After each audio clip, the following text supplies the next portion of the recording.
And it's easy to get a heat-related illness if you are not careful. Fox 5's Molly McBride joins us live outside Sunrise Hospital. She shares how hospitals and first responders are preparing for the warmer summer months.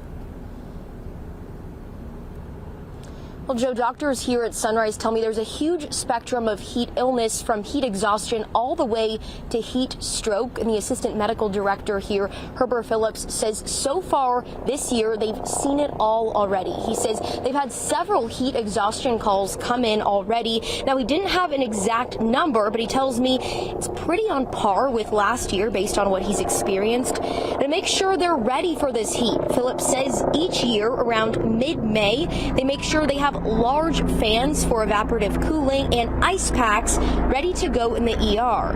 That's because when someone comes in for heat exposure, the first thing they do is try to drop their core temperature. Now, when it comes to who is coming in, Phillips says they're mostly treating people under the influence of drugs who are more susceptible to being out in the sun, or tourists who aren't used to the heat. And first responders I spoke to are saying the same thing. Community Ambulance Senior Director Glenn Simpson tells me they see a lot of heat-related calls from around the Strip. So come summertime, they'll actually position more ambulances along the resort corridor, using data from years past to make sure they're ready to respond to heat calls fast.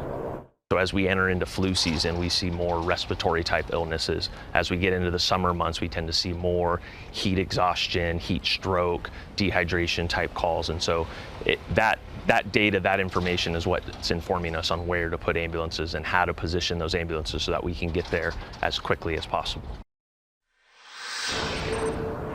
Now, Simpson says since May of this year, they've responded to about 60 heat exposure calls. The numbers for the first couple weeks of June, though, are trending down slightly compared to last year. Simpson says he thinks that may have to do with the way we were gradually hit with the heat this year, giving people the chance to acclimate. For now, reporting live from Sunrise Hospital, Molly McBride, Fox 5 News, local Las Vegas.